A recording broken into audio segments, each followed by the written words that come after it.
Koreas have reached an agreement on how much rent South Korean companies operating in the inter-Korean Kaesong Industrial Complex must pay North Korea for using the land there. Our Connie Kim starts us off. South Korean companies operating in the inter-Korean Kaesong Industrial Complex will have to pay 64 cents per square meter every year for the land they use there. That was the agreement reached on Thursday by the two Koreas after more than a year of negotiations. The 123 South Korean firms operating in the complex have been exempt from paying rent until this year, based on a 2004 agreement that allowed the South to use the land rent-free for a decade. Under the new agreement, the land use fee will be due once a year by December 20th, though this first payment won't be due until February 20th, 2016, as the deal wasn't. The central bank looks to reduce the number of interest rate meetings starting 2017, more in line with that of other advanced economies. Now, it's a move that could provide more time for assessing the mid to long-term impact of its monetary policy decisions. Kim Min-ji joins me from the nation's central bank. Min-ji, so the BOK will be meeting less to make rate decisions. That's right, Kanyang. The Bank of Korea says it will cut the number of rate-setting meetings to 8 per year starting 2017. Now that's down from the current 12. The central bank says the change is part of efforts to boost validity of its monetary policy.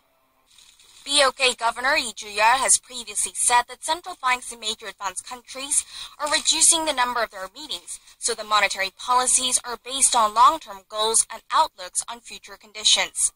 Advanced countries, including the U.S., hold rate-setting meetings once every 6 weeks or so. That translates into about twice every quarter, or 8 a year. Top central bankers said Korea is more subject to volatility if meetings are held every month, as the market is sensitive to monthly indicators. Instead, 4 economic review sessions will be added, but emergency rate-setting meetings can be held in the event of rapid changes in the economy. For the near future, the central bank says it will continue its loose monetary policy into the new year, as the country is expected to face ongoing uncertainties despite forecasts for a continued modest recovery. The bank pointed to the country's ballooning household debt and capital outflow as potential risk factors. Inflation is expected to rise, but the upward pressure will not be too significant.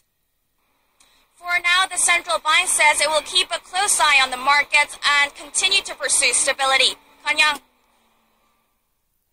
Well, Min-ji, so the first part of next year at least, the central bank will be focused on supporting the nation's economic recovery. That was our Kim Min-ji from the nation's central bank. Of a white Christmas, most of us here in Korea are just hoping for a clear Christmas after days of heavy smog. It looks as though we will get our wish.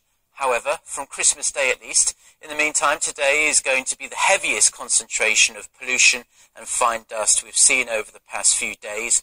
People with asthma or other breathing difficulties are advised to wear face masks if heading out, and everyone should refrain from strenuous outdoor activities. Now, forecasters expect skies to clear from Christmas Eve evening tonight as a band of cold air sweeps across the nation, leaving us with much more comfortable conditions on Christmas Day.